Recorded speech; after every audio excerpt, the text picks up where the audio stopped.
Morning everyone, I am Prema Nutangadi, geography department, the graduate school college for women's.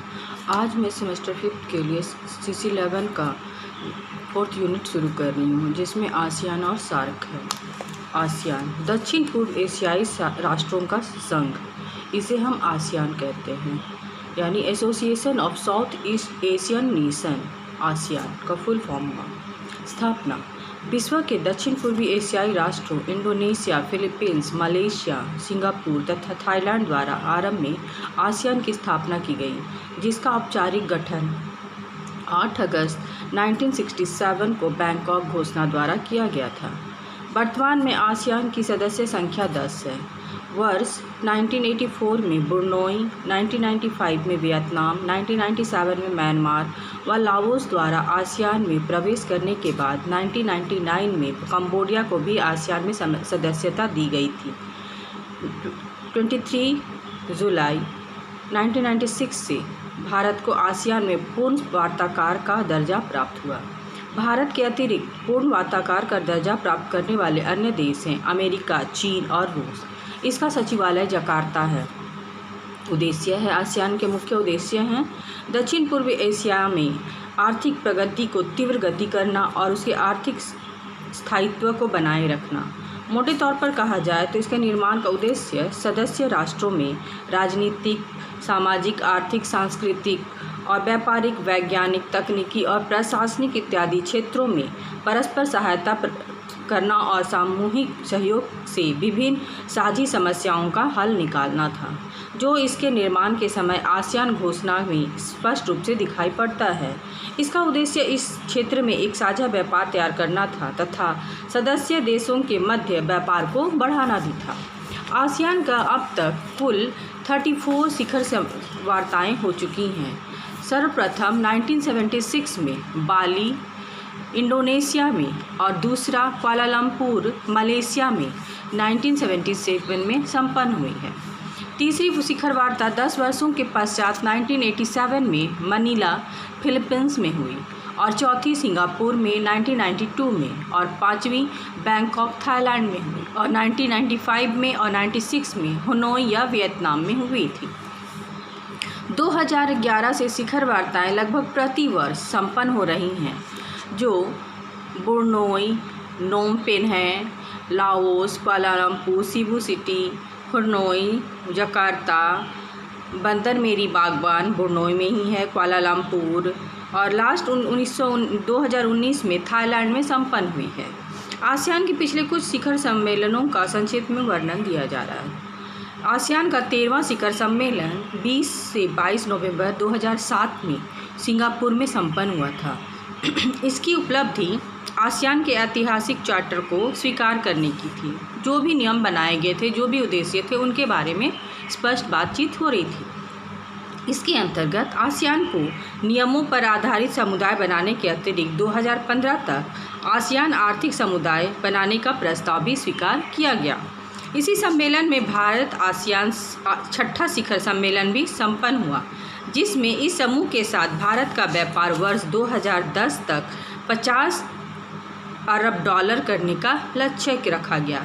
इस सम्मेलन में प्रधानमंत्री डॉक्टर मनमोहन सिंह ने कहा कि आसियान देशों के साथ व्यापार बढ़ाने के लिए वीज़ा नियमों को सरल बनाना चाहिए और साथ ही भारत और आसियान देशों के मध्य वैज्ञानिक तथा तकनीकी विकास संबंधी शोध को बढ़ावा देने के लिए 10 लाख डॉलर की प्रारंभिक राशि को भारत आसियान विज्ञान और तकनीकी कोष की स्थापना की घोषणा भी की गई थी तथा Indian Asian network on climate change की स्थापना का भी आह्वान किया गया। इसकी पायलट परियोजना के लिए 50 लाख डॉलर की प्रारंभिक राशि वाले एक इंडिया आसियान ग्रीन फंड की स्थापना की पेशकश की गई। आसियान के 14वें या शिखर सम्मेलन में 26 जनवरी से 31 मार्च को हुआ 2009 में और इसके मध्य हुआ हिन, जगह का नाम है हुआ हिन, थाईलैंड में हुआ। इस शिखर वार्ता में आसियान नेताओं ने आसियान समुदाय के लिए रोड मैप घोषणा कर दिए और हस्ताक्षर किए और इसके अन्य प्रपत्रों को भी स्वीकार किया गया, जिसमें आसियान पॉलिटिकल सिक्योरिटी कम्युनिटी तथा आसियान सोशल कल्चर कम्युनिटी बनाए गए। इसमें आसियान ऑस्ट्रेलिया न्यूजीलैंड मुक्त व्यापार क्षेत्र की स्थापना भी की गई और इस वार्ता को 10 अप्रैल 2009 को थाईलैंड के पटाया में पुनः आयोजित किया गया, लेकिन सुरक्षा कारणों से इसे स्थगित करना पड़ा था। 5वां आसियान शिखर सम्मेलन भारत आसियान की 7वीं बैठक थाईलैंड में चाआम व हुआहिन में अक्टूबर 2009 में हुई। मैं नाम को दो बार बोल रही हूँ ताकि कन्फ्यूज़न ना हो। भारत आसियान शिखर बैठक में प्रधानमंत्री मनमोहन ने दोनों पक्षों के मध्य विनियोग और सेवा के स्वतंत्र व्यापार के समझौते की दिशा में कार्रवाई तेज करने का आह्वान किया। साथ ही 16वां शिखर सम्मेलन 8 से 9 अप्रैल 2010 को वियतनाम की राजधानी हनोई में हुई थी, जिसमें आसियान देशों के मध्य सहयोग सहमति को अगले 5 वर्षों तक प्रभावशाली ढंग से लागू करने का संकल्प किया गया, जिसमें शिक्षा क्षेत्र में प्राथमिकता के आधार पर सहयोग करने का निर्णय लिया गया और बाहरी संबंधों के दृष्टि से चीन, जापान, दक्षिण कोरिया, भारत, रूस के साथ विस्तृत विचार विनिमय करने का कार्य किया गया। और 17वां शिखर सम्मेलन 28 से 30 अक्टूबर 2010 को वियतनाम में हुआ और इसमें यह वार्ता किया गया कि भविष्य के लिए एक दृष्टिकोण तथा राजनीतिक इच्छा शक्ति के आधार पर आसियान समुदाय की स्थापना की प्रक्रिया को गति प्रदान करने के लिए निर्णय लिया गया, जिसमें क्षेत्रीय संरचना में इसकी केंद्रीय भूमिका में वृद्धि के विचार किए गए। 18वीं शिखर सम्मेलन योजना 7 से 8 मई 2011 में जकार्ता, इंडोनेशिया में संपन्न हुई। इसमें 3 संयुक्त घोषणाएं स्वीकार की गई थी। पहला है राष्ट्रों के वैश्विक समुदाय में आसियान समुदाय की स्थापना। दूसरा है कि यह स्वीकार किया गया कि आसियान समुदाय को स्थापित करने में अनेक चुनौतियां हैं, लेकिन 2015 तक इसे स्थापित करने के लिए सभी आवश्यक प्रयास किए जाएंगे।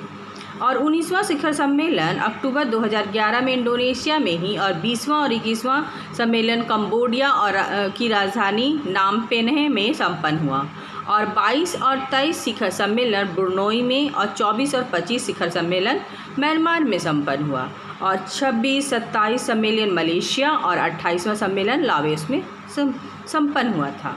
अब आते हैं आसियान और भारत के साथ। भारत में पूर्वी एशियाई देशों के साथ व्यापार बढ़ाने के अंतर्गत 1991 में लुक ईस्ट नीति की घोषणा की।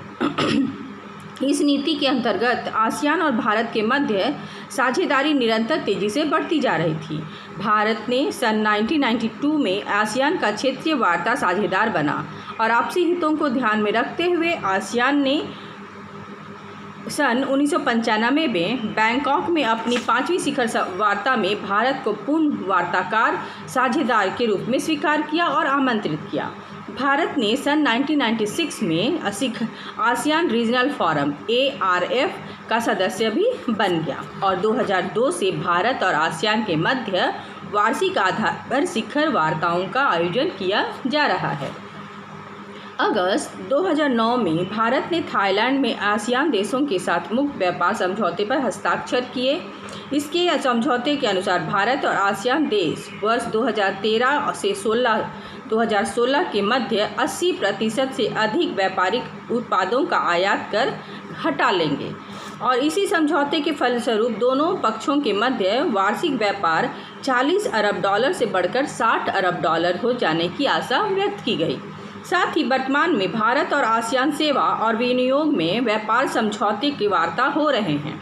ये वार्ताएं अनुरोध प्रस्ताव के आधार पर ही होती हैं, जहां दोनों पक्ष इन क्षेत्रों के लिए अनुरोध करते हैं जहां वे उनका आरंभ करना चाहते हैं। भारत ने अनेक क्षेत्रों में जैसे अध्यापन, नर्सिंग, आर्किटेक्चर, चार्टर्ड अकाउंटेंट तथा चिकित्सा के क्षेत्र में इस तरह के समझौते करने के लिए अनुरोध किया है।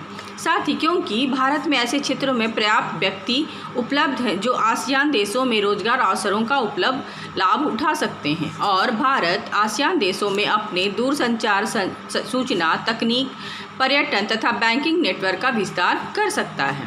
भारत और आसियान के मध्य बढ़ते हुए संबंधों को इस तथ्य से स्पष्ट किया जा सकता है कि भारत ने निर्यातकों में आसियान देशों का लगभग 10.3% है और 2010 से 11 में इन देशों को निर्यात 1,16,658 करोड़ रुपया था, जो 2014-15 में 1,94,483 करोड़ हो गया।